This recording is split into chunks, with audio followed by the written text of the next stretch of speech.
Okay, Boker Tov. I think we can get started. So, first I want to say I mentioned on the email, I'm dedicating this year in memory of my parents. Their yard sites. My mother's yard site was this past Tuesday. My father's yard site this upcoming Tuesday. They passed away 10 years and 1 week apart. My mother passed away first, and then my father 10 years and a week later. And also, as I mentioned, but it's very, we had a birth of a granddaughter, which explains the background in 1 second. And very, in a special way, she was born on the day of my mother's yard site. So, sort of, my mother had a great granddaughter on the day of her yard site. Please God, the baby naming is tomorrow in New York, which is, I'm sitting at LaGuardia Airport because I had a 4 o'clock flight yesterday afternoon. I stayed in the airport till about 8:30 till they didn't let any flights from Toronto to New York, neither to LaGuardia, Newark, as a big pain. Then anyway, so luckily I got on a 6:15 flight a.m. this morning, and I figured I don't have enough time to go where I'm going between when I landed and we're going. So I davened here, and now I get ready for a shir. Baruch Hashem, Torah is really in motion. We have Torah wherever we be.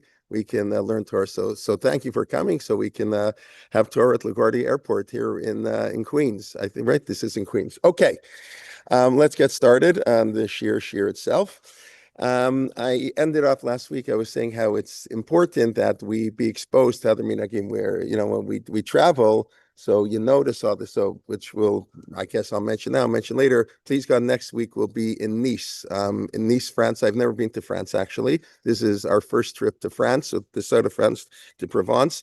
So next week's shir will probably be, I don't know exactly, it'll be a little later. I don't think I can't make the regular time. And of course, what I always do when it's not on the regular time, it won't be on the Siddur. But anyways, we'll keep you posted about that. Please God, next week. But when you travel, you see all the different minhagim, and you sort of, anyway, like I said, it humbles you. It shows not your way's not the only way. However you practice, Judaism, there are other ways to practice Judaism. The truth of the matter, that's the Netziv's explanation. The Netziv, in his very powerful one-page introduction to Sefer Bereshit, says that was the mistake of the Jews of the second generation, of the second temple, who were considered to be righteous and learned, etc. But we know the Talmud says sinat chinam, whatever that means, baseless hatred, call this hatred, apathy. But he explains basically because the Talmud also says they were involved in Torah and Chesed. They said they were involved in doing good deeds. So it's like a contradiction. Chesed and Svinachinam don't go together. And the Gemara says it one sentence apart. The second temple, the Jews were oskim b'Torah, milu chasadim. Why was it destroyed? Sinat chinam. So it really doesn't make any sense. So the Netziv explains that, it was very nice. They did lots of chesed to Jews who looked like them, who dressed like them, who spoke like them, who thought like them. But the Jews were different, even if they, might have been righteous in their own way. They're terrible. And that he says, that's the terrible mistake. And then the Netziv says these people are tzaddik. Now, the people were tzaddikim because a tzaddik is your relationship between man and God. So they were very pious, but they were not what he calls Yesharim. They weren't straight. They didn't know how to deal with people. And that's what Sefer Bereshit is, Sefer HaYashar. It's I think a relatively well-known, but a very powerful and important introduction. Sefer Bereshit is Sefer HaYashar. Avram prayed for the people of Sodom, and we're always Yaakov, the way he worked with honesty for Lavan, and the way we have to treat other people, sometimes how not to. We learn embrace it. So that's the mistake, to thinking your way of Judaism is the only way. So I mentioned at the end that I think that's also true, even though we may have disagreements. It's also true if quote unquote non-Orthodox. Orthodoxy is a 18th century development. What we Orthodox conservative reform. My wife always said we should be post-denominational. Whatever, like how Chabad sees it. There's no denominations. Whatever, they're less observant, more observant, whatever you want to call it. So it's also important. So I just want to share with you three quotes of Rav Aaron Lichtenstein. I mentioned last week. This comes. I don't know. Has anybody seen the article of Rav Lichtenstein on fragmentary Judaism? Has anybody seen it? No. Okay, good. I posted it last week. Right. I was going to say, Yochai, but I can't believe you haven't seen it. I'm sure. Okay. I think I read it many years ago, but I printed it out to reread it. So thank you. Oh, you went to reread it. Okay, so maybe you can point out the top thing. So I don't want to. So I just here. We'll quickly go through three article, three short quotes to give you idea of what he says here. So this was put out, I believe, for his 80th birthday. Reb Lichtenstein was still alive. He passed away at 82. And they put out a whole issue of a tradition about the thought of Reb Lichtenstein. And Adam Ferziger, who's a professor at Bar Ilan, I think he's in the States this year on whatever, like at Penn or somewhere, was we were in YU together, we overlapped. So he's a sociologist. He writes lots of interesting articles. So here, it's a whole thing on Rav Lichtenstein on what he calls fragmentary Judaism, Jews who only observe fragments. That's really all of us, but fragments of Judaism. So I just want to share very briefly some of the quotes. Maybe will inspire you to read the rest of the article. Nor do I share the kli some feel over the prospective demise of the competition. Surely we have many sharp differences with the conservative reform movements, and these should not be sloshed over or blurred. However, we also share many values, and this too should not be obscured. Their disappearance might strengthen us in some respects, but would unquestionably weaken us in others. And of course, if we transcend our own interests and think of the people currently served by these moments, many of them both presently and potentially well beyond our reach or ken, how would they or Klal Yisrael as a whole be affected by such a change? Can anybody responsibly say that it's better for a marginal Jew in Dallas or Topeka, I don't know, I'm Canadian, to lose his religious identity altogether than drive to his temple? This is an amazing, amazing statement.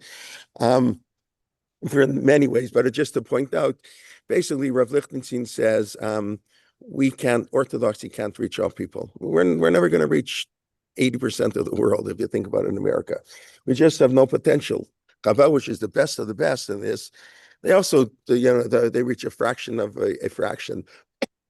So it's very important that we have other people who serve them, even if they don't share 100% our values, and we share many values. And of course, this last sentence, which I think Dr. Ferziger kind of, I don't think it's as much as a difference as he makes it about how, it's much better to drive to shul on Shabbos than, if you're living in Dallas and your choice is to go golfing or who knows what, or drive to shul. Obviously, it's better to drive to shul.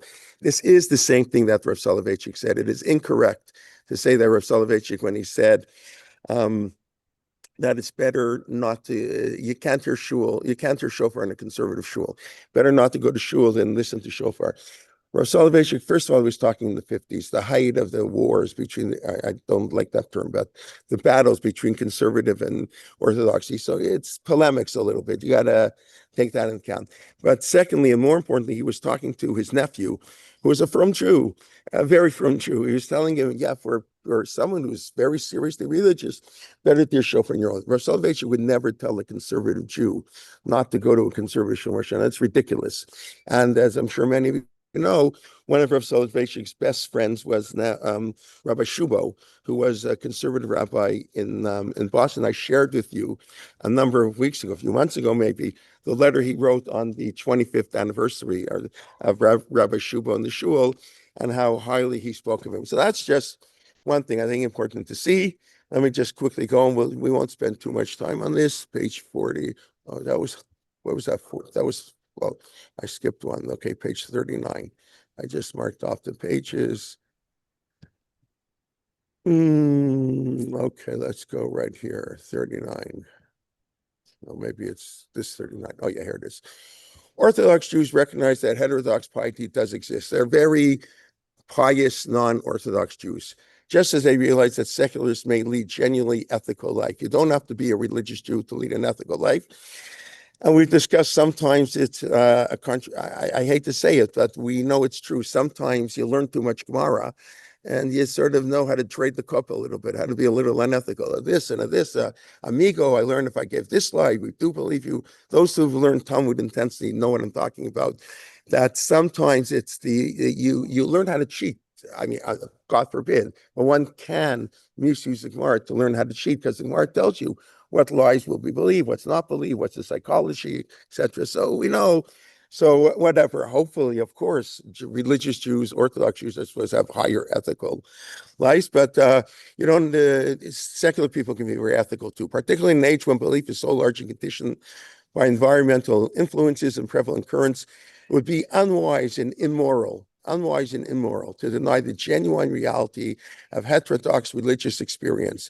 Heterodox piety may constitute invaluable religious experience, and this consideration is crucial for any intelligent assessment of the individual involved. Okay, so that's very important. I won't comment more. Let's just do one more comment. There are a lot I can do, but obviously I don't want to spend too much time on this. But I do think it's important to point out. Here, yeah, okay. That's the one we just did. And here's the one. Okay, here. So this is, okay, a little more nuanced. Rav Aharon's always nuanced. Orthodoxy cannot afford seculars and dissenters the heksher they so insistently demand. We cannot say that Reform Judaism is a legitimate or authentic, whatever words you want to use, interpretation of the Torah. You can't drive the car on Shabbos. End of story. Maybe with electric cars, that'll be a whole different story. Battery cars. We can, however, place greater emphasis upon factors without denying difference transcendent, upon co-fraternity, upon historical and existential ties, upon essential components of a shared moral and spiritual vision, upon elements of both a common faith and a common destiny. That's the Rav Soloveitchik's famous idea. We have a community of faith and a community of faith. A community of faith, the Iranians don't care how religious you are. Our enemies couldn't care less. Hitler, Yimak Shmo, couldn't care. Religious, not religious. You had one Jewish grandparent, that was it. The community of faith, all Jews are intertwined. We're on the same boat, and if somebody drills a hole, we all sink. That's the community of faith that we all share. But we also have a community of faith. Community of faith, community of faith. The community of faith are those people who believe the Torah was given at Sinai, and the rabbis in every generation interpret the Torah and apply the Torah. Halacha is binding for all times. So those are the two communities that the Jews have, and we can share one without the other. And by the way, sometimes you share a community of faith without faith. There's some Jews who, well, that's the point, who don't have anything to do with the wider community. We should not only concede, but assert. We have to publicly and proactively say whatever their deviations. Other camps include people genuinely in search of the Ribono Shel Olam. That secular Jewry too harbors moral idealism and commitment to Klal Yisrael. And that while we reject leveling compromises, we strive for understanding and respect. This will no doubt seem excessively liberal to some and terribly patronizing to others, but just responses should hardly faze us. Typical, I think, Rav Aharon says it, more beautifully than any of us, or for sure I could say it. And whatever, there's just important things to keep in mind. Okay, let's get back to where we were in the Siddur. Yehi li ratzon im rifi ve'yoni v'lefanecha Hashem tzuri v'goli. So we have a whole discussion last week. Do you say that before Elokai Netzor or after? Okay, every shul, everybody should do what they do. Different customs. That's why we started this whole thing, on different customs. But I want to sort of analyze it a little bit more. We say, some say once, some say twice. Yehi li ratzon im rifi. May it be the will that imrepi, our mouth, the words of our mouth, and the meditations of our heart. That's what I call this class. You Hashem tzuri v'goli. God, you are my rock and redeemer. Okay, first of all, where does this verse come from? That's an unfair question, but I'll ask anyways. Where is this? This is a verse in our Tanakh. Anybody know where it comes from? I'm going to pull a Nechama Leibowitz. It says here, it says it in my Siddur. So do you want me to share? Nice. That's very nice. So I take it you don't get to shul so early on Shabbos morning. You don't have to answer that question. I only say that because I like you people, so I can I'll pull on the Nechama Leibowitz, right? As I told you, what she would ask us on Monday morning questions in the Parsha. We were all Smicha students, and we never knew the answers. And she would yell at us, "What do you do during Parsha Shavuot? Don't you review?" Anyways, so we say this every Shabbos morning. It's the Hilim Yutet. It's the 19th Psalm. It's the last verse of the 19th Psalm of Tehillim. We'll get there in one moment. Now, when should we say this? So let's take a look at the Gemara. It's very similar to Hashem Svatai Tiftach Upiagi Tilatecha. Right? These two are the bookends of the Amidah. Before we begin, we say Hashem Svatai Tiftach. God, open up our lips. Upiagi Tilatecha, and that our mouth say your praises. That's how we start Shemon Esrei, with praise. And when we finish the Shemon Esrei, we quote Yehilu Ritzonim Ripi, that what we said and the thoughts, even if we couldn't express ourselves well, very hard to express ourselves. A picture's worth 1,000 words. They can only be lefanecha. That's what shofar is, prayer without words, because we don't know how to express ourselves. So both our words and the thoughts of our hearts should be accepted to you. That's how we bookend, we frame this, the Amida. So this is, let's take a look at the source. This is based on a passage in the Talmud, Brachot 9. Okay. So the Gemara says like this. Okay, I'm quoting in the middle of the discussion. This is 9b in Masechet Brachot. Here we'll go off for 1 second. Okay, I'll show you the beginning. We won't do the middle stuff. Here like this. Yeah. So it starts like this. Rabbi Eli said to Ula, one day Rab Bruna was so excited. He was the Adam Gadol v'Sameach b'mitzvot. He was a great man, and he loved to do mitzvot. Zivna Chada, remember they didn't have watches. Zivna Chada, Samach Geula L'Tfila. One time, he managed to say Geula, Ga'al Yisrael, the redemption, before he davened. We know we all do that. We don't even answer Amen to that bracha. He didn't stop smiling the whole day.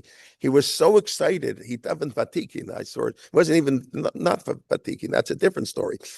Maybe, but he said, I assume that's what some explain. What's so big deal? Gula Tvila. Let's say it was at Vatikin, whatever it is. And he was so happy. He was smiling all day. So the Gemara wants to know what do you mean? He didn't say Gula to Tvila because we have an interruption. Because Rav Yochanan taught we say Hashem Svatai at the beginning, and the Besof, which is not really relevant here, to Yehilu Ratzon. So isn't Hashem Svatai, this is a break. You're not allowed to say it. You have to go straight from Gal Yisrael. That's why many Chazanim don't even say it out loud. They say it very softly, so nobody will mistakenly answer Amen. So nobody says Gula. So the Gemara says, no, it's okay to say it at night, back and forth. We don't have to go through back and forth. Where it says, since the rabbi said to do it, this is give the power of the rabbis. The kaven the kavu rabbanan b'tfilah, since the rabbi said we should say it, it's part of tefillah. Even though it's not really, we're going to tefillah richta, we're going to consider it. The rabbis have that power. They were the ones who made up the Shemon Esrei anyway. So they have the power to add this extra verse. We pray before we pray. Just like we said last week, Elokai Netzor is a prayer after we pray, right? We discussed last week the 11 passages. Elokai Netzor is just one of 11 passages that after they prayed. So this is, in a sense, a certain idea. Before we pray. So that's what the rabbis say. It's a one-line prayer. Hashem Svatai Tiftach. Okay, so then the Gemara says, okay, but what about Yehilu Ratzon? Well, Yehilu Ratzon in repeat. So you could say it's talking about the future. It Yehilu Ratzon, it shall be, or it was, right? Let the upcoming prayers. Mashmel Libasof, it could be the end or Mikar. So why did the rabbi say after 18 brachot? You should say it before. You should say it before the 14 brachot. So there are two important things before we get to the answer. So the Gemara wants to know Yehilu Ratzon. It sounds like, and that's how the Ben Yehodaya, that's the Ben Ishchai from Iraq, right, who has this in his wonderful, I got a commentary on the Talmud, says that the verse, Yehilu Ratzon, is really in the plural. So what do you mean? Yehilu Ratzon and repeat, we just finished something. What do you mean it's in the plural? Or Soloveitchik was bothered by this question. Or Soloveitchik said, you know what? Soloveitchik quoted that there, Gemara says 4 things need chizuk. I'll stop for a second. The 4 things need strengthening. You have to, and the Talmud interprets strength means you have to do it over. One says it's enough because, we're not paying attention. We don't do well. So one is Talmud Torah, one is tefillah. You have to pray more. You have to, one time isn't enough. So we finish the Shemon Esrei and we're already asking for the next Shemon Esrei. The next time we say Shemon Esrei, next time we daven, it should be, God should hear our tefillah. But it's a little bit interesting, but that's going to be 6 hours later. So that's the Ben Yoda is saying, I don't know, of course the Gemara is right. We should say it before. Why do we say it after? The second thing to point out is, now I'll pull in the Chama Leibowitz again. What's the pasuk after Yehilu Ratzon Imrife Ve'yoni B'lefanach Hashem Tzuri V'Goli? We said this is the 19th parak in Tehillim. don't worry. If I was in the class, if I was listening, like I wouldn't know either. So what's the following? What's the next pasuk? Let's take a look. You all know the pasuk. We say it every day, but not on Shabbos. This is the end of Mizmor 19, just to prove that I'm not making this up. This Hashemayim is suffering from This is the first one of the Mizmor Tilim. We had special. You got to come really early to shul on Shabbos morning, like right after the first Kaddish. Okay, so we say that, and then the end Yehiler Ratzon Rifei Yom Lefanecha, and then we say Lam Natseach Mizmor LeDavid Yancha Hashem B'Yom Tzara, which we did not say today because we don't say it on Rosh Chodesh. And what's the connection between these two psukim? This is how the Talmud knows Geula Tfilah. You have to be Somech Hashem Tzari V'Go Ali. God is our Redeemer. Ga'al Yisrael. Yancha Hashem. Answer us. So from here, from the juxtaposition of these two verses, the last verse in Tehillim 19 and the verse in Tehillim 20, the Talmud derives the notion that you have to. That's where we know Geula has to come next to Tfilah. So for sure, it has to be at the beginning. What's this at the end? Before Geula comes Tefillah. This is the pasuk. That's the Marsha's question. It makes absolutely no sense. Why are we saying at the end of the Shemona Esrei, one at the beginning? That's the Gemara's question. Now, the Gemara's answer is wild. I think it's wild. It's simple, but I don't know what it's talking about. Amar Rabbi Shimon ben Pazi. So Rabbi Yehuda says, I'll tell you why. Literary style. Yehiler Atzonim Refi is in the 19th chapter of Tehillim. You'd say 18 brachot of the Shemona Esrei, but that's you forget the Moshinim, whatever, 18 brachot. And David HaMelech said 18 brachot at the end, in the 19th bracha, he said Yehiler Atzon. So we're going to do like David HaMelech. We're going to daven the Shemona Esrei, and we're going to say Yehiler Ratzon. Really, it belongs before. That's what the Gemara says. Of course, it belongs before. But David HaMelech, he said it afterwards. So we should afterwards. Now, tell me, does that answer make any sense? How do we make sense of that answer? Or why do I think on the surface the answer makes no sense? First of all, we'll do a historical. Just the historical is just interesting. The historical thing is you see right away that the prakim of Tehillim were established by David HaMelech. That's clear. The Gemara talks about that. The Gemara, in other words, when did our prakim, what's Korach is Perek Tetvav, I think, or that was Tetvav Tzitzis, that's whatever it is. The chapters of the Torah, I think most people know, the chapters of the Torah are not a Jewish division. We have even Art Scroll accepts them, even the firmest of the firm, or whatever. Anybody know who made the chapters in Tanakh?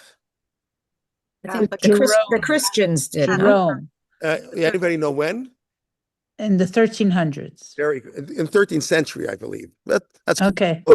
That's good enough. That's Stephen Langton. I looked this up once before. I once spoke about it on one of my podcasts. Stephen, he was the Archbishop of Canterbury, and he made up the division into chapters. And we know, for example, like chapter 1 of Bereshit ends too early. The 7th day of creation, Vayachulu, is in Perek Beit. It's sort of in our tradition, that's really part of Perek Aleph. But we don't really have we don't have prakim. We have those parsha breaks. I've spoken about it other time. The empty spaces that are meant to review a section. The prakim are a convenience. It's a nice convenience. Everybody uses it. It's extremely convenient. Like the end of excuse me for interrupting, the end of Sefer of Parshat Shmot ends on the first pasuk of, I think, Perek Vav, because the parsha shouldn't end on a negative. So it includes. I don't remember that one. Thank you. There are lots of places. It's not like a question of right or wrong. It's a question of they have it of your perspective. I mean, from our perspective, obviously, we spoke earlier. You can learn from Christians too, by the way. And you should know there's I first heard this from Eddie Breuer, who was a friend of mine who now lives in Israel. He got his PhD under Dr. Trursky at Harvard. So he was the one who pointed out to me once. It's a well-known thing. Rav Saadia Gaon, I think it was Rav Saadia, was once giving a shiur and chumash, and they didn't know what a word meant. So he sent one of the students to go to the Christian academy find out how they understand this word. It's like an unbelievable thing. And we know even Ezra quotes Karaites once in a while. No, the Karaites were experts in Tanakh. They didn't go for the Talmud, so they could spend much more time in that. So that's obviously, and in modern time, obviously, ArtScroll has made it a policy not to quote non-Jewish scholars, but I'm from the school, as you all realize, from Kabbalah Met Mishamro. We accept truth from wherever it comes from, and non-Jews have lots of truth too, etc. But that is so. Obviously, we go by our interpretation of the Bible. Well, every once in a while, it's interesting to see how do they understand the Bible, and how do we understand it, and then anyways, that's so. But clearly, the Prakim Tehillim, it wasn't the 13th century. You couldn't say this is the 18th parak. So because each mizmor is a particular unit. We can tell how all the hallelujahs that we say every day. It's clear each one's its own parak. And it's clear the Gemara said now, but that's just historically. Now, but what in the world does it mean that because David HaMelech said 18 prakim of Tehillim, and only afterwards said Yehi L'Ratzon, we're going to do the same? What is the connection between 18 chapters of Tehillim and Shmon Esrei? Ashrei Ish Asher Loch Bat Satva Shreim. But that's like Elokai Abraham. I don't know, maybe. I don't know. So I don't have all the whatever I could find last night looking up. I got to spend an extra night at home last night because, as I mentioned, I went home at 9:00 at night after being at the airport for 6 hours, but okay. So I tried to look up more commentaries on this, and none of them, I didn't see anybody who actually addressed the issue. What I think the Gadol is that, of course, what is Sefer Tehillim? Sefer Tehillim is the original prayer book. I mean, we know half our prayers come from Tehillim. When I used to be a rabbi, like a real rabbi, like in a shul, so you have to do the one thing you learn. I don't know if people realize this, by like a margin of 100 to 1. Like, what are the important tasks of a rabbi? They have to. So there's the Rav Chaim Soloveitchik famous thing: take care of the poor, the widows, the orphan. The Akshuga teach Torah. It's all very nice, good. In the American, modern Canadian, modern Orthodox rabbinate, there is it gets 100 points, and the next thing gets 3 points. The most important thing a rabbi does is funerals. It's unbelievable. I don't know, maybe people think, does anybody find that surprising?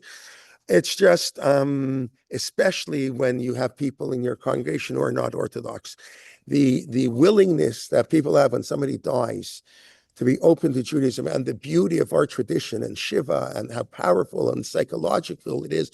It's such a powerful opportunity. It also takes up a lot of time. I don't think Balabatim realize how much time a rabbi spends meeting with the family before the funeral, delivering a eulogy. I can tell you, a eulogy is 5,000 times more important than any drasha the rabbi gives in shul, for one basic reason: everybody pays attention to a eulogy. You can give a speech in shul that people are, if you get a compliment once a month from your drush in shul, you're doing well. You give a eulogy, 50 people come over you after the eulogy. It's unbelievable because everybody listens to every word. It's like a totally different world. And obviously for the mourners, it's very, very important. And afterwards, it's by far the most important thing a rabbi ever does. A funeral, shiva. So when I would do an unveiling, because that's the last stage, sort of, in a sense, I guess, Kaddish. So I'd often say that, we'd say a pair in Tehillim. Tehillim is the ups and downs of life. Everything we do, and that's prayer. We have prayers of joy and prayers of sadness, and that's life. Like my wife's first cousins, I guess the wedding ended a couple hours ago. They were supposed to get married last Thursday, in the ward in Glau, and so they're making a wedding with nobody. And now Baruch Hashem, war's over, so they invited everybody who's in. That's why my in-laws were stuck in Israel. They made it to the wedding today, and two of my kids made it to the wedding. It's the way, especially in Israel, the ups and downs are like unbelievable, and that's the Jewish way. That's the halakha. After a funeral, you have to eat a meal. Because it's normal. Who wants to eat? Who wants to live? I don't care about any. No, the halakha demands life goes on. So it's It's an amazing thing. But anyways, that's just a total aside, but just have a lot of respect for your rabbi and realize how much time he spends when somebody dies in the shul. It's a lot. And that's why, as a matter of fact, I heard Dr. Chorsky, Abraham Chorsky, the famous psychiatrist, say that's why he left the rabbinate. He was a rabbi for a couple of years.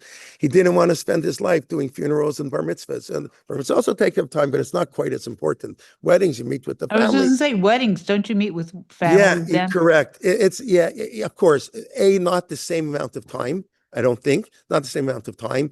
And you make a mistake, but who cares? They're happily married. What are they? Who cares about the rabbi? You just need the rabbi to do the wedding ceremony. It doesn't really matter. But I mean, I'm saying it fashiza, but I mean it seriously.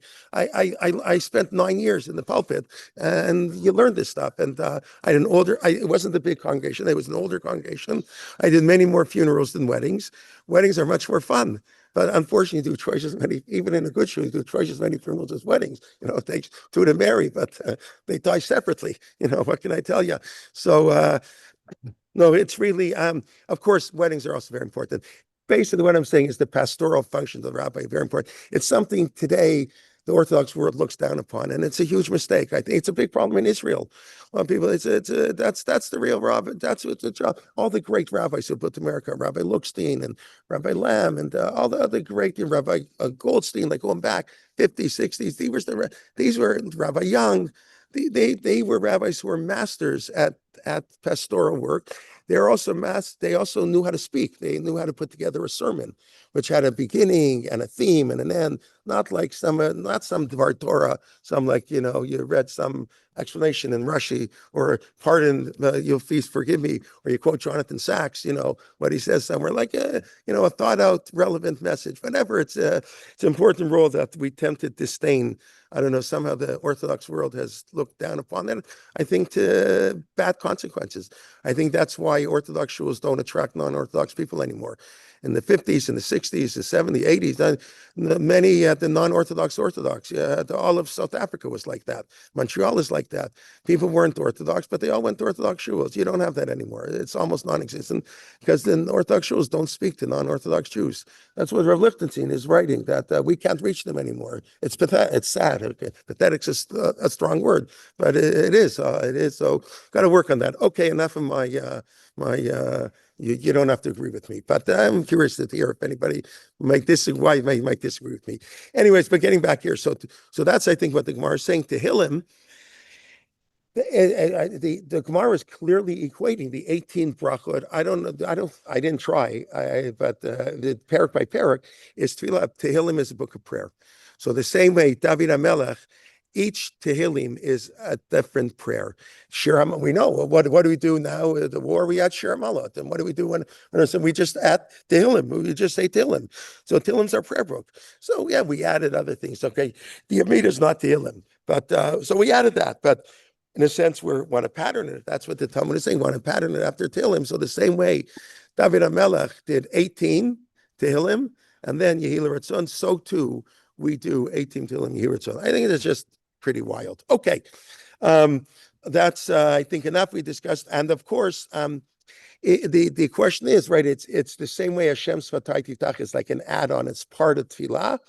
So too, in a sense, Yehilah Ratzon is part of Tefillah. That's really the question. They say the Ratzon at the beginning, or they say it after Elokai Netzor. If it's not really part of the Tefillah, you can say with Elokai Netzor. It's also not really part of the Tefillah. It's prayer after prayer.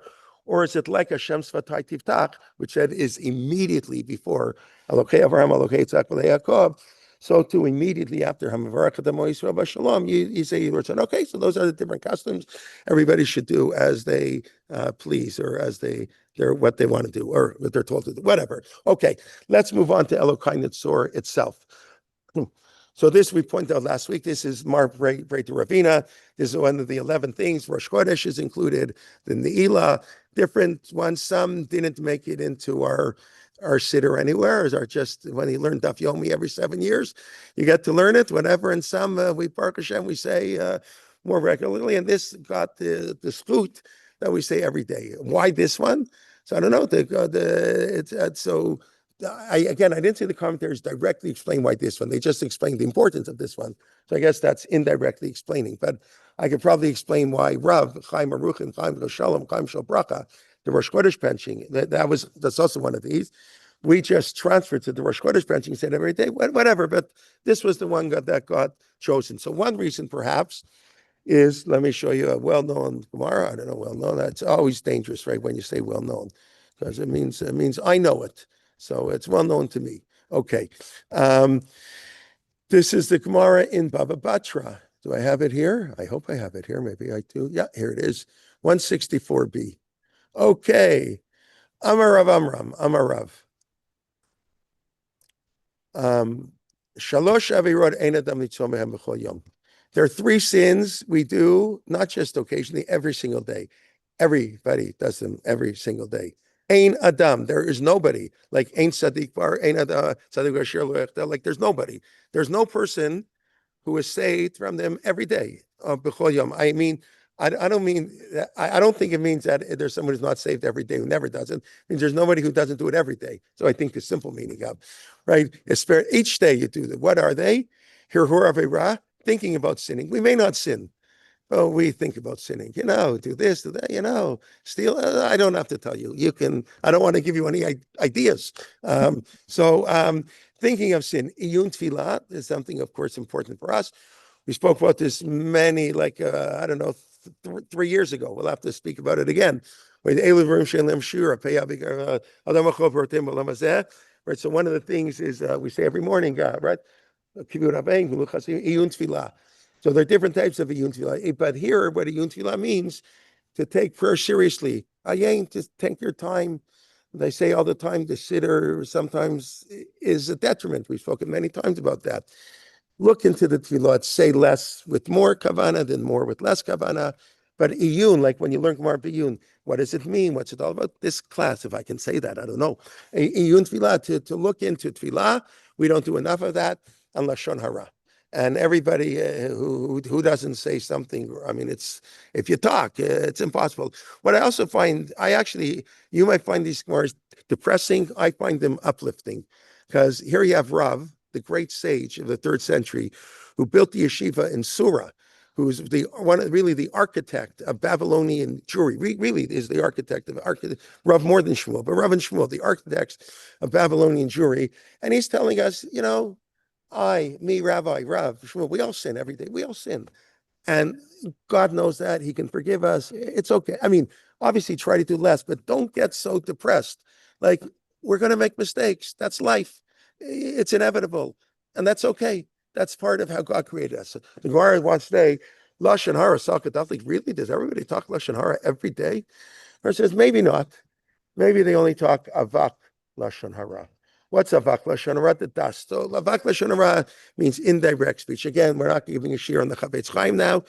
Avak lashon hara, but let's say the classic example I think they give is if I say he's such a nice guy. I know you don't like him so much, or maybe even I'm not sure, but this is a big problem. We all do it. Everybody does it.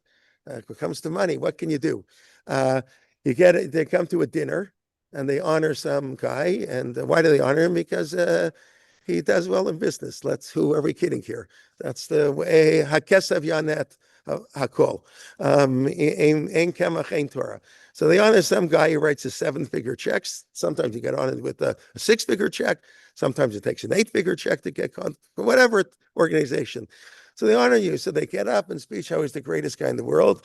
And you're sitting at the table, and one of his, business associates, who he slept at the dinner, because at the dinner, you got to bring all your, got to sell 20 other tables. So, and then, right. Yeah, if you really knew him, and they're making comments on all the praises they give, because, we know what they say isn't so true. By the way, the Gemara says in a eulogy, you're allowed to exaggerate only a little bit. The Gemara holds to account. You're not allowed to make up, because people also say that everybody understands at a eulogy you highlight. I remember once I said, I'm thinking this year to memory of my parents. My father was a rabbi for over 50 years. I mean, so in Toronto for 38 years as a rabbi, and then 12 years as Rabbi Emeritus. He was 6 years rabbi before he came to Toronto. So I remember when I had to do my first funeral. And I was my father was the rabbi in a traditional conservative shul, actually the old that don't exist so much anymore. And I was the rabbi across the street at the Orthodox shul. And my parents were retired when I began there. So my parents used to tell me, I was very fortunate. It was a very, very, very beautiful thing. My mother passed away a few years after I became the rabbi, but my father was there, the whole time I was there, whatever. So first thing I do, I called my father, to help me out. But I remember once I met with the family, and the family told me, we have nothing good to say about this person. And I'm sitting there. We have nothing. He never married. He was like a alcoholic, a lowlife. He accomplished nothing in his life. So I called my father. I said, Daddy, what am I supposed to say?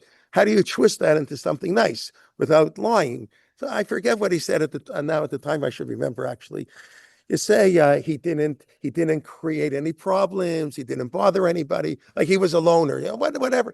You can always say something nice. Everybody understands that, but you can't lie too much, even at a eulogy. But at a dinner, you can exaggerate even less. The lying has to be less. So that's a problem. I don't know what the heter is exactly. I don't know. I guess if Jan Edekol is not such a great heter. I guess a little bit, so they don't. I say that last week we were in New York too, So I had the pleasure. I mentioned I went because we were having them in New York, and I think it's wonderful. Chana Henkin, they had a dinner honoring Chana Henkin for 35 years. She's retired from Nishmat. My daughter, who had the baby, is a Yoetzet Halakha, and I think Chana Henkin revolutionized the world. What she did is amazing, and so we have them in New York. Said I'm coming to the dinner. It wasn't cheap, but that's okay. It's whatever. But it's only 4 figures to come for 2 people. But of course, Chana Henkin didn't make it. It was during the war. It was last Wednesday, not this past Wednesday, a week ago Wednesday. She was going to take a boat to Cyprus. Honestly, she was going to take a boat to Cyprus because I was at a wedding on Thursday night, and they took a boat to Cyprus. The brother of the groom took a boat to Cyprus to take a flight to Athens, but it didn't work with the passports and everything. So they had her live streamed in. So it's really it was a very beautiful dinner. And there wasn't, I don't think there were really too many exaggerations. Well, they spoke very highly of course, but you do have to be careful at these. Anyway, so Avak Lashon Hara, I'm sorry, a long speech again. Sorry, I'm at the airport. I'm not I'm not thinking exactly the same way. It's sitting in LaGuardia, but it's nice and quiet here. Baruch Hashem. It's a beautiful new airport. Wow, I usually fly to Newark. I was supposed to fly to Newark, but they reviewed it and said, any airport in New York I'm coming to. So it's really beautiful here. Anyway, and now I lost my train of thought, of course.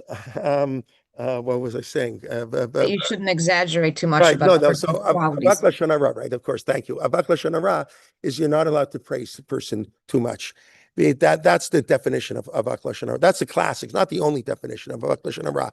So that everybody does. Maybe we have to do it. Maybe it's a mitzvah. Maybe it's a seidoch elotase. I don't know. Sometimes I don't know what it is, but the Gemara says, halavai, if people only spoke Avak Lashon Hara every day. I think we'd be in pretty good shape if it was only Avak Lashon Hara. And then the Gemara asks another thing. Amar Rav Yehuda, Amar Rav, the same Rav, actually, just before is Rav Amram quoting Rav. Now it's Rav Yehuda, who was his student. Rav Begeza, most people cheat when it comes to money. A little bit of, you don't declare everything at the border, you go to the bar, you don't declare the $20 tip somebody gave you, everybody, Rav Begezel. Miut, wow, times have changed. Miut Bared, the minority of people engage in sexual sins. Okay, I'm impressed. That's what the Gemara says, that more people engage in monetary sins, but everybody, b'lashon hara. So the Gemara says, really? B'lashon hara? The same thing we said before. So that's what the Nativ Bina, that's that 6-volume work on the Siddur by Rav Jacobson that I often use. So he quotes this Gemara sort of to introduce, basically explaining why of the 11 things that the Talmud says different rabbis said every day after they daven. After they daven some more. That's what we said. Chizuk, you have to daven more and more. And we explained last week that's the regular. Maybe this is more personal. Whatever it is, this is is because of how Lashon Hara is the only sin that the Talmud says everybody does.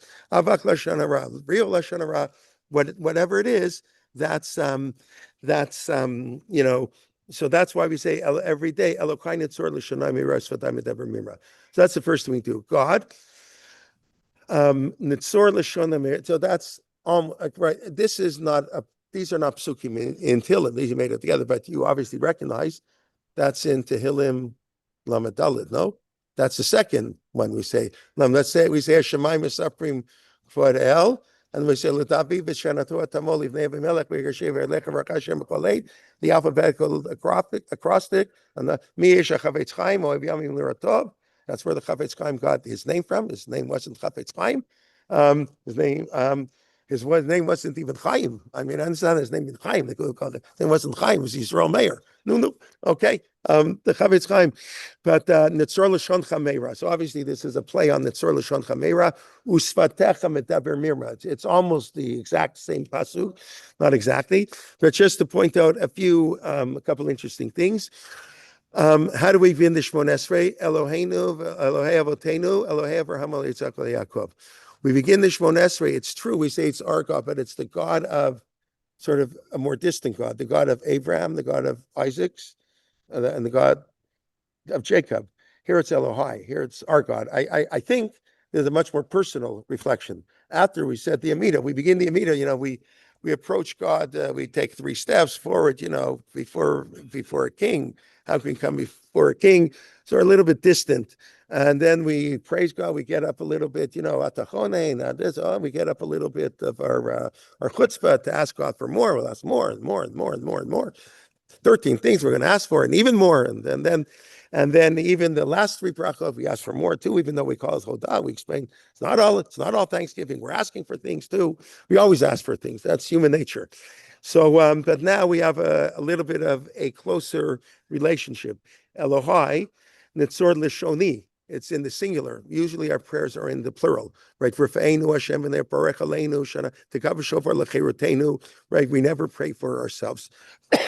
That's a very un-Jewish thing to think. Refuah betoch shar cholei Yisrael. Right? It's considered inappropriate. And the Gemara says when you pray for others, your prayers will be answered first. So that's very, so here, this is much more personal, which makes a lot of sense, that we explained last week. These were 11, or this is one of the 11. After they prayed, and we explained last week. The 8 brachas that was established by the Anshe Knesset Hagdolah. These are standard brachas. Every got to pray for wealth and wisdom and health and all those things. These are now, there's a very personal. Everybody had their own personal thing to add. That's really another reason why it's in the singular, right? The whole thing, lemikla lalai, nafshi, the whole thing is in the singular, unlike the rest of the brachot. Okay, that's one. Now, what does it mean, ledaber mirma? How do you translate mirma? Deceit.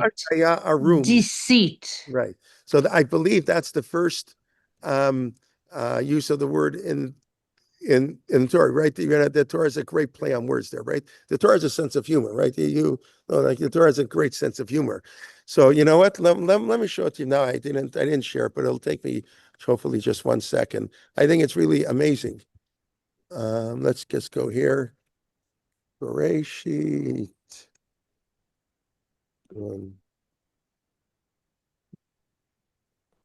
Okay. Oh, it's actually 3. What am I doing? Okay. So man has sinned. He's in the Garden of Eden.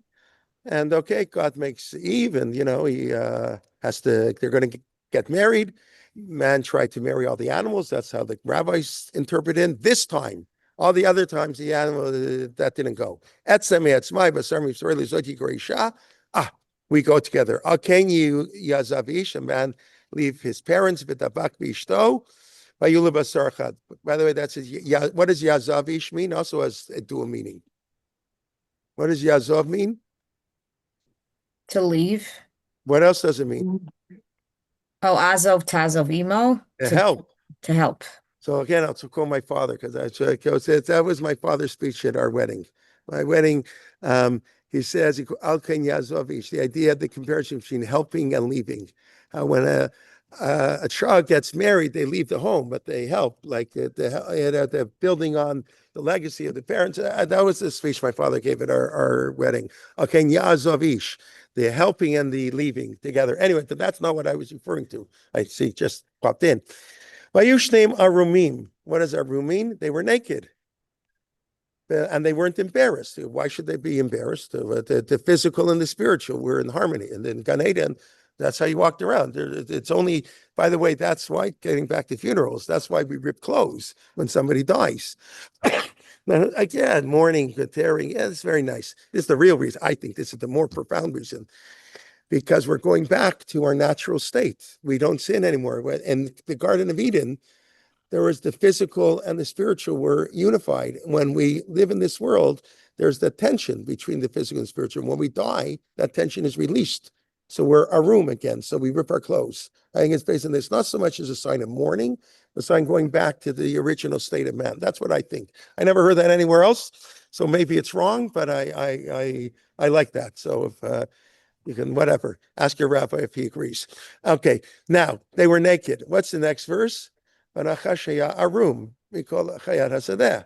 Now, obviously, the Torah is playing on the word arum, but you realize the word arum has a totally the opposite meaning here. To be naked means you're totally exposed. Everything is there to see. Arum is all deceitful. Everything is hidden. The way you talk, everything is, achat bepev, achat belev. You say one with the one with her.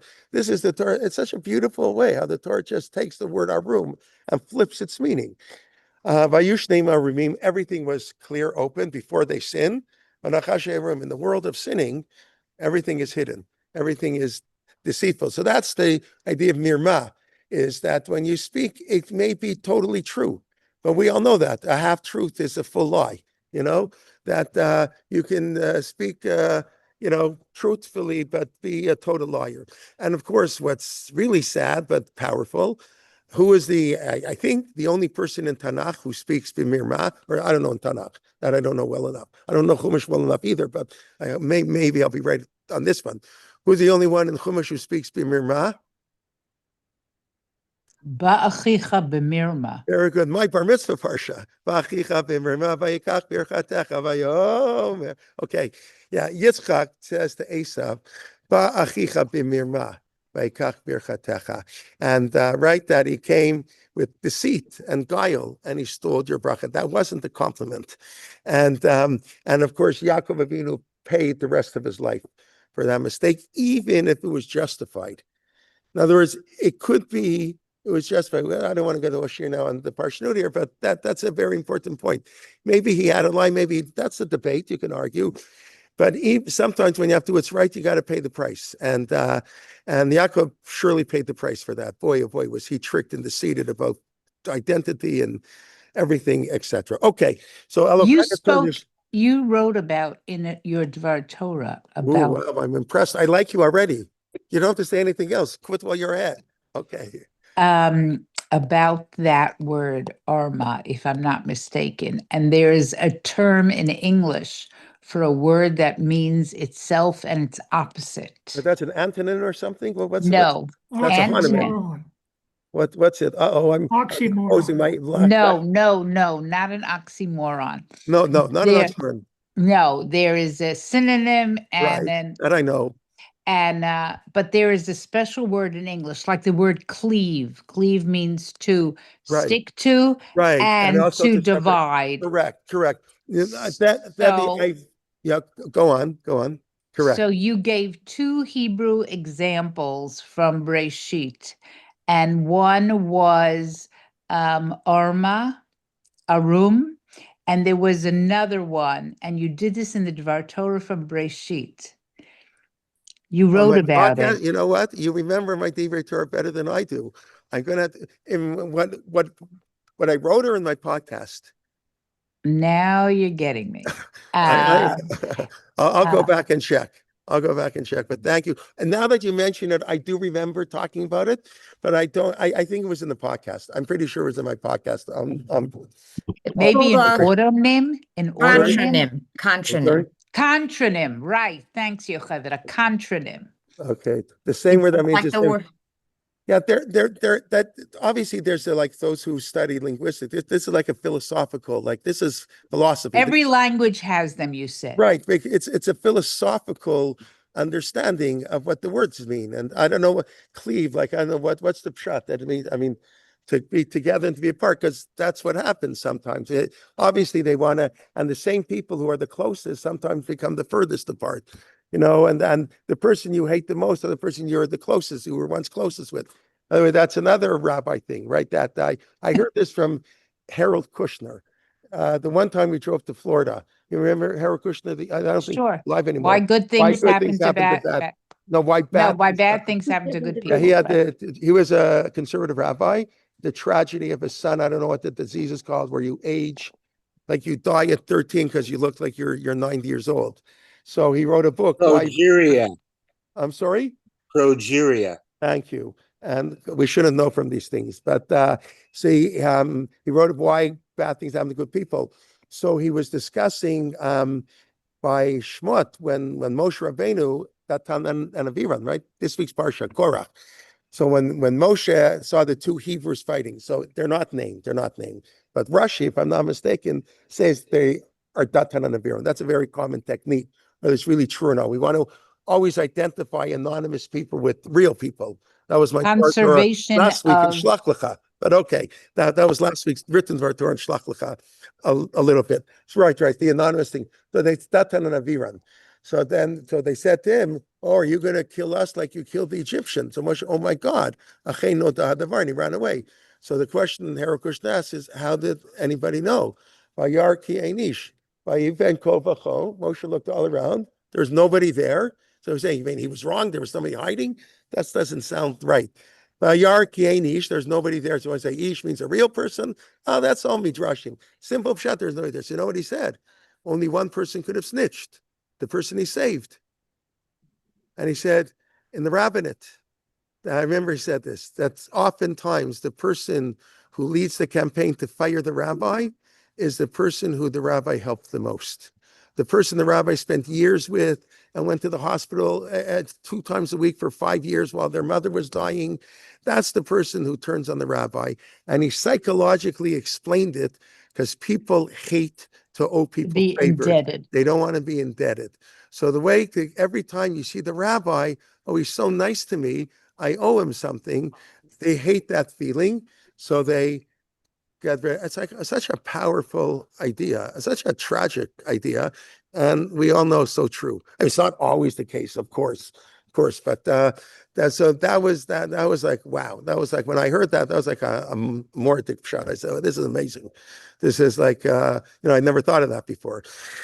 Anyways, but okay, but back here. So speaking at so arumim language. So mirma, arum can mean everything is open, and amin can mean everything is hidden. It means both. How to use ba'chirka b'mirma is of course used in a very negative sense, and that's what's in the shor l'shoncha meira svatechem ever mirma. Meira means to speak lashon hara. It's a bad, not truth. Mirma means you speak the truth, but we speak in a deceitful way. And that's probably what Rashi means. The people, I think, misunderstand Rashi. When Rashi says, the famous Ramikan, famous for me, Anochi Esav V'chorecha. Yitzchak says, who are you? Says, I am who I am. Anochi Esav V'chorecha. So give me a break, right? If you're like a high school student, your Rebbe teaches like, oh, Yaakov didn't want to lie. He didn't lie. He says, Anochi, please. It's worse than a lie. In other words, I think for teenagers who see the world in black and white, as we should, and so, at times, I don't know, whatever. That's also dangerous. But come on, and Rashi. If Rashi, I think what Rashi's saying, if you're going to lie in a way that it's sort of semi-truthful. But I think it's a negative, and it's a negative way. It's b'mirma. Yeah, it's true. Ani, comma, but no, nobody. The rabbis don't say, "Oh, he said he really didn't lie, therefore he's not going to punish." No, he got punished really severely for that. Okay. Anyways, I see with all my tangents, I hope you didn't mind too much today. That it's already late, so let's do a quick review, and then I'll take any questions. Okay, we began a little bit just discussing Reb Lichtenstein, the importance of. There are differences, but more important than our differences are the things we can have in common and we can learn from, and the pious people who are not Shomer Shabbos, who eat treifis and and the wives don't go to mikveh. Like they drive to, they don't even go to shul. They eat on Yom Kippur.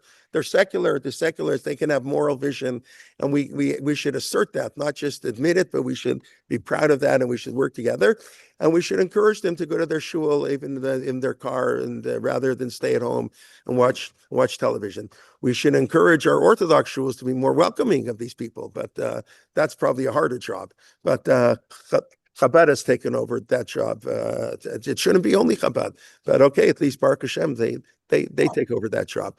I know Zev is smiling because but you daven at a Chabad for Chabadniks. You don't daven at a Baal Tshuva Chabad. You know, they're the Chabad shuls for the Chabadniks, and then the Chabad shuls for the. Okay, forget it. All right, but that's very important. And then we were talking about, of course, Yehi Ratzon, which really theoretically should be the introduction to Shmon Esrei, because David HaMelech said it at the end. We say it at the end. So we had Rav Soloveitchik's very wild explanation. You're saying Yehi Ratzon is for the future, right? It really should be for the future. It's for the next time we daven.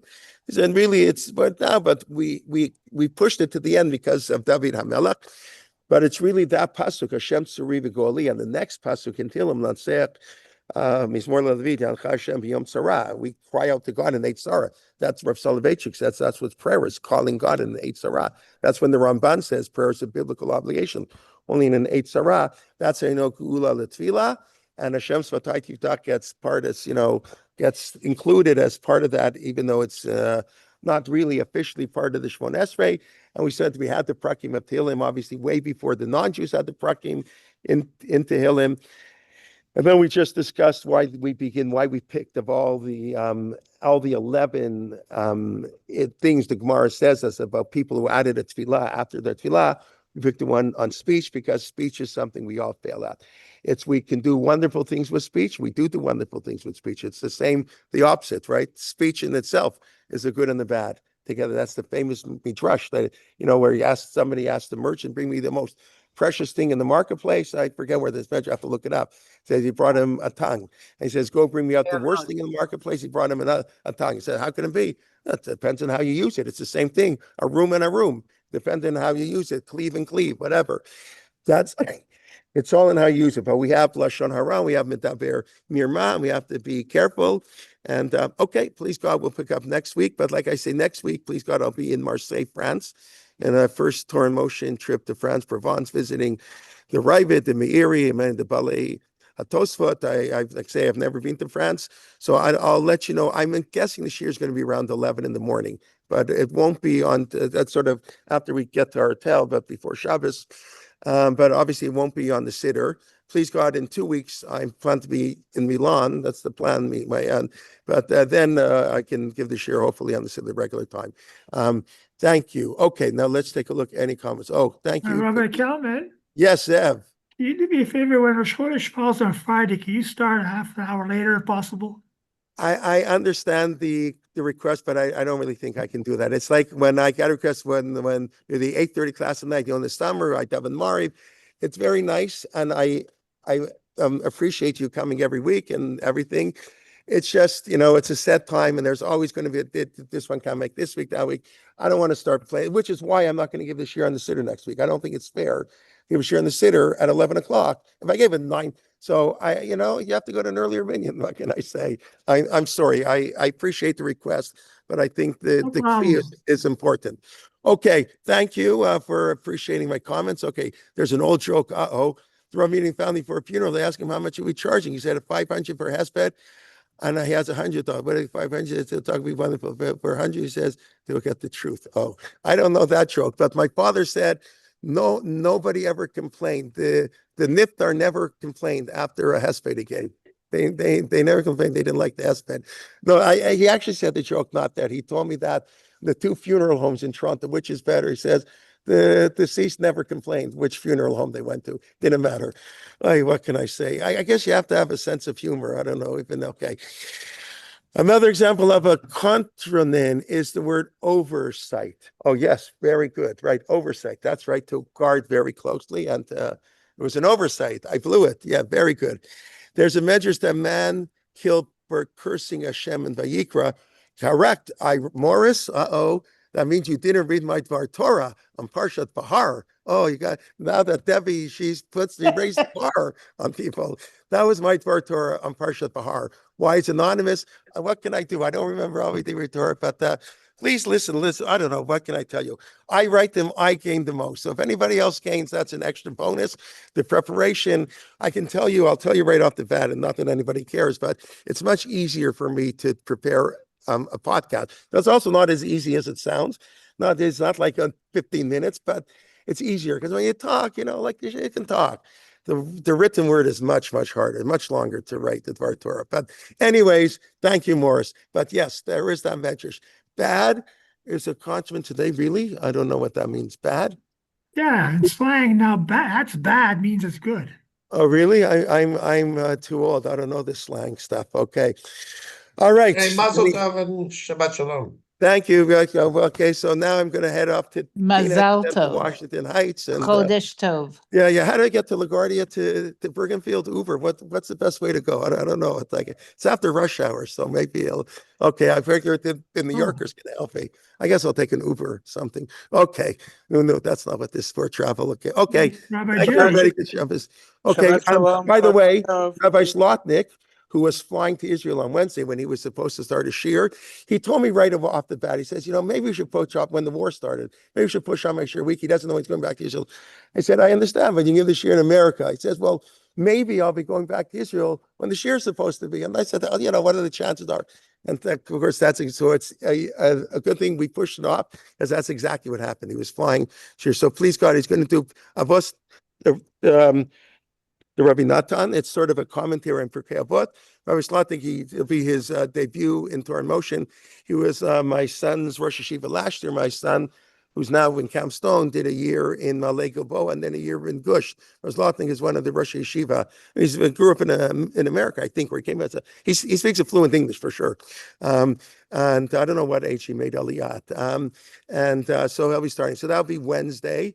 And Rabbi Liebtag and all our regular shiurim continuing It's training. In Hebrew or in English? No, it's in English. Of course it's in English. That's what I said. No, he's in Cool. English. Yeah, if it would be in Hebrew, we would specifically mention Hebrew. Yeah. No, it's in English. It's in English. Okay.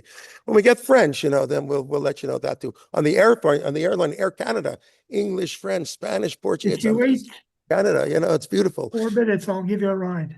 Okay. All right. Shabbat shalom, everybody. You should have Rabbi Kelman, machot. Yes, Zev. I Yes. don't know if I told you, but your father on Sholem read the Ketuvah at my wedding. I know. Yes. Zev's father-in-law was the shamish in my father's shul in the Baal Koreh for 25 years. The first person the shul hired, Mr. Berger. That's Right. correct. And right. Rabbi Burak, right? Rabbi Burak and my father did the Yeah, he wedding, was right? Masadic edition. Right. Rabbi Burak that's the shul I was at. It's a small world. Okay, everybody. Shabbos. Good Shabbos. Be well. Okay. Thank you. Bye-bye. Good Shabbos. Thank you. Shabbos.